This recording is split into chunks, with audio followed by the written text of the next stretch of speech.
I'm Renee, a retired educator turned wine bar conversationalist. This is Conversations Over Wine, where wisdom is poured and stories are shared.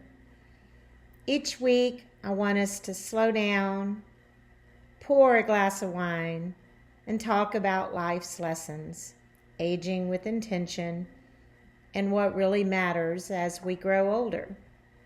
I'm so glad you're here. Let's begin.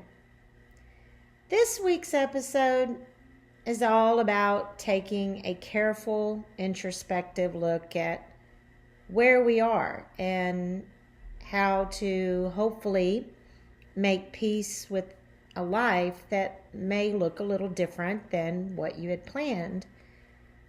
This is a topic I can certainly relate to and hope to be able to share something today that will help you embrace the life you have, even when it is not the one you were expecting.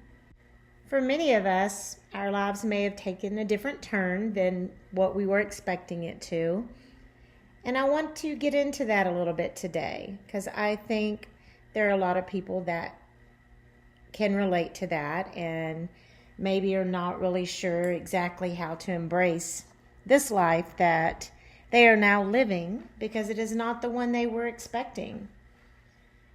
It's not that unusual to meet people or find other people that are surprised by the turn that their life has taken. And because this is something that is personal to me and I am living currently, I really wanted to share some ideas about that today.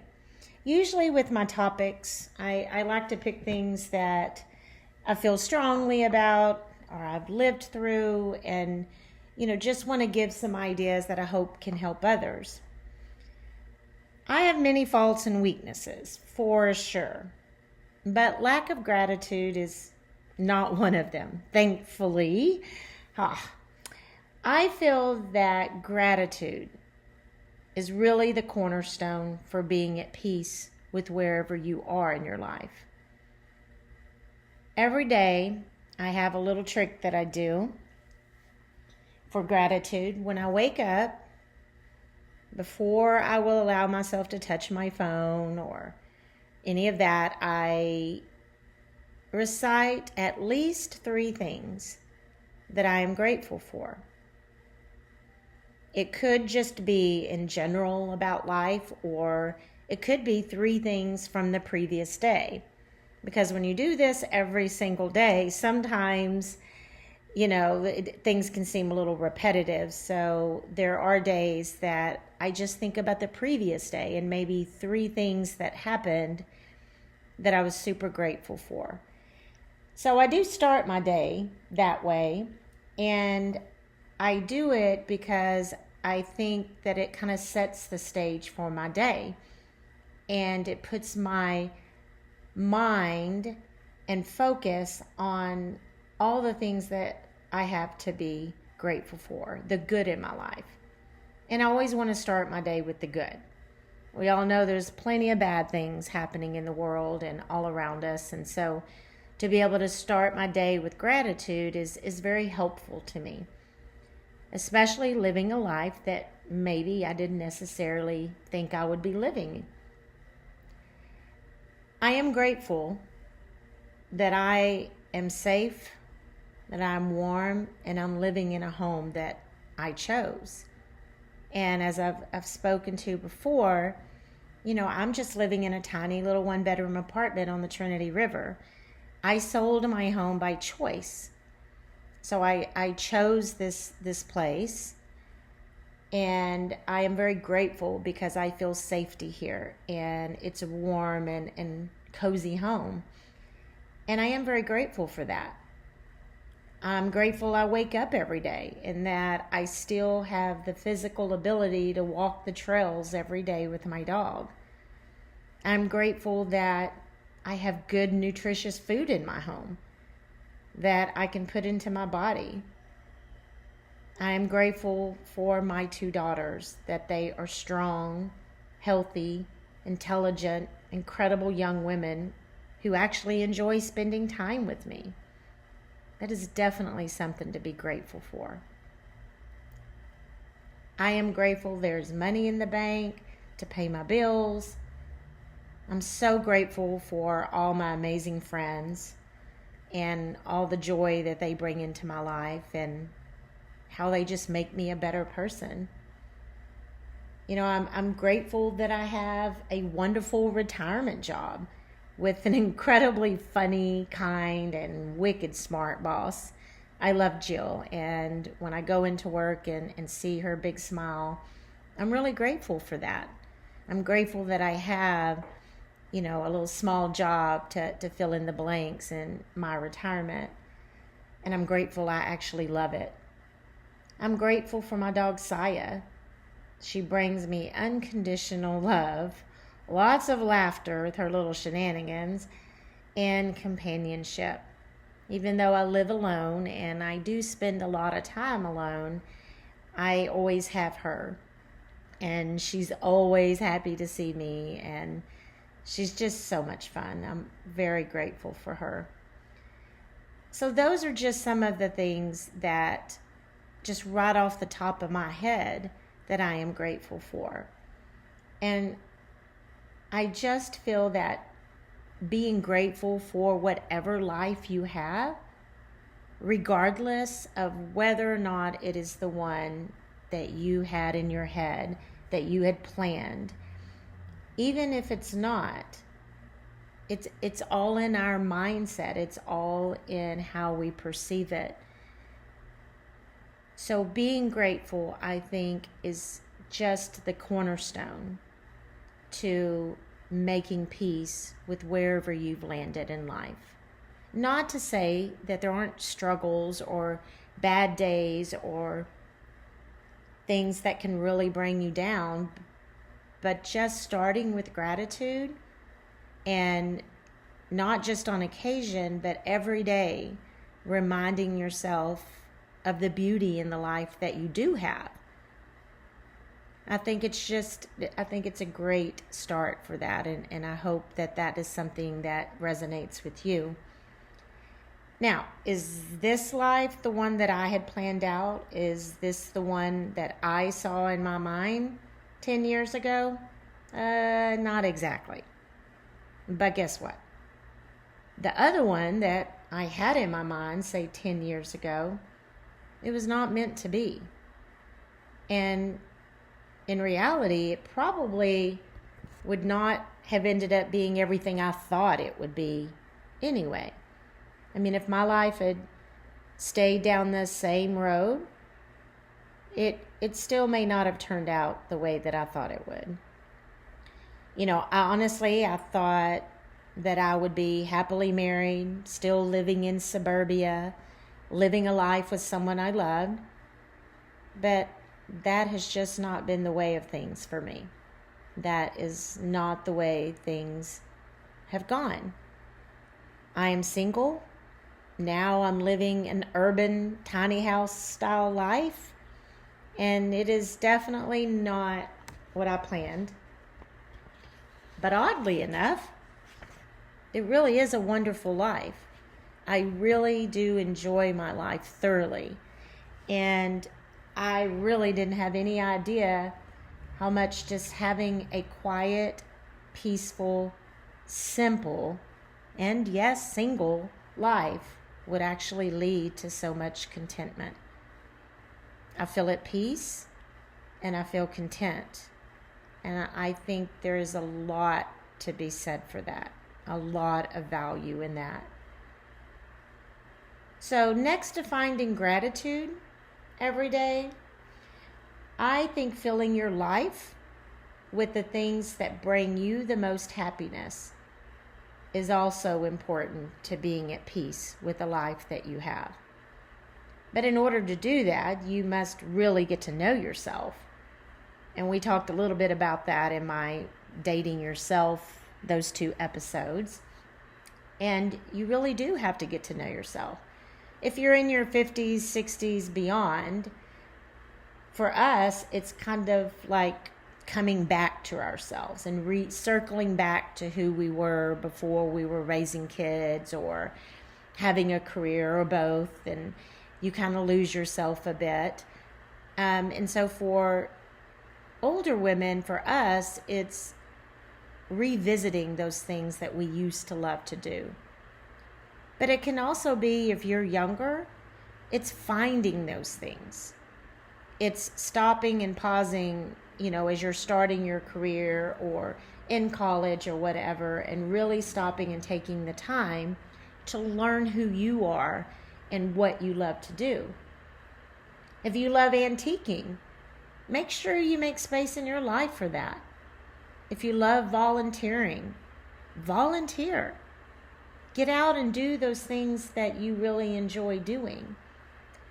If you love exercising, which honestly, we all must be doing that if we want our healthiest version of ourselves, go sign up for that yoga class you've been eyeing. Think about the things that really bring you joy. Write them down. Get out a journal, a piece of paper. You could even start small. Write down 3 to 5 things that really bring you joy. Then make a plan to incorporate them into your life. When I was still working a lot, I would every once in a while have a day where there was no work and no obligations. And I would call those my do what I love days. And I would jot a few things down that I absolutely loved and that, were accessible in my area and that I could do in a day. And I would spend the day doing those things. And I loved those days. But I had to know what they were. I had to know what brought me the most joy. And now, as a semi-retired person, those are really kind of incorporated in my daily life. That's just because that's where I am in my journey. So I'm able to do those things a lot more often, and I certainly don't take them for granted. But I do believe doing the things that you love, knowing what those are, being intentional about making space in your life for them is an incredible way to embrace whatever life you have, even if it's not the one you planned. Make the most of it. Do the things that you love to do. You're going to love that life a lot more if you're doing the things you love. Makes sense, right? And in all of this, don't forget to spend time with those who bring joy into your life. Many studies have proven that the number one key to happiness is good, strong, personal relationships. And those have to be nurtured and cared for. Make time in your schedule to spend time with friends and family who fill your cup. And on that note, know who does and who doesn't. It's kind of like that saying that some people, are fountains and some people are drains. And doesn't mean you have to cut the drains off out of your life. I mean, you might, but do know who are the fountains. And it's important who we surround ourselves with. So spend time with people that are uplifting and that are your biggest cheerleaders and make you feel good. We know how we feel internally around those good, warm souls that make us feel amazing, and how we feel when we're around those that drain us and make us feel exhausted. So make sure you're spending time with those people that bring you joy. Things, I try to really also within that is to make sure that I'm doing things not only like on a weekly basis or a monthly basis, but even little things every day. If you love to drink your coffee on the patio every morning, then that's something really small that you could do every day that brings you joy. And it's also a great way to start your day. So it can even be little small things that you do on a daily basis. Like for me, I do like taking my time in the mornings. It brings me joy to move slowly at the beginning of my day. So I do that every day, even if it means getting up a little bit earlier. I love getting out on the trails every day. It brings me joy. It keeps me fit, but it also brings me joy. So I incorporate that every single day. So you can also look at those little things that are just daily habits. And one last way that I personally have learned to embrace my life as it is by not spending too much time ruminating on the past or what might have been. I do my best to look forward and keep my face toward the sunshine. And I do realize it's completely normal to reminisce sometimes. You just have to make sure you don't stay there. It's like take an occasional peek and then move on. Face toward the sunshine, my friends. Take the lessons that were learned and use them to make your life even better than what you thought it would be. Not so much regret,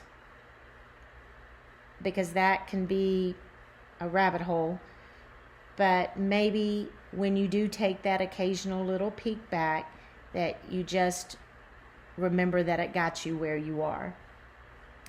And I guess this is to say your mindset is everything.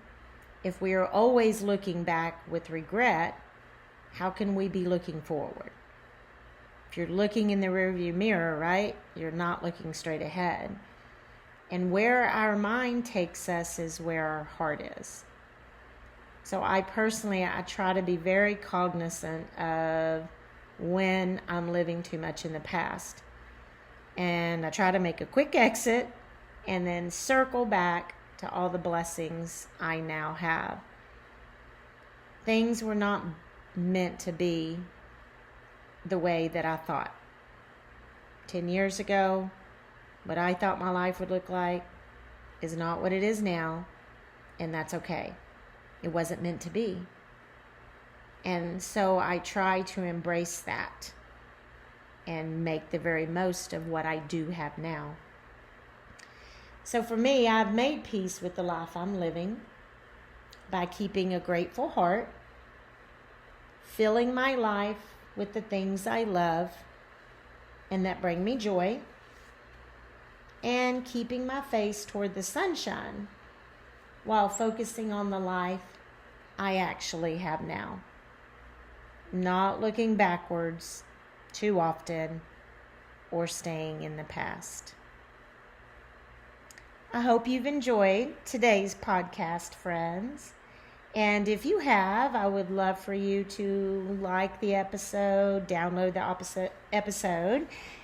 Please leave me some comments. I would love to hear more about what you think about, the different episodes.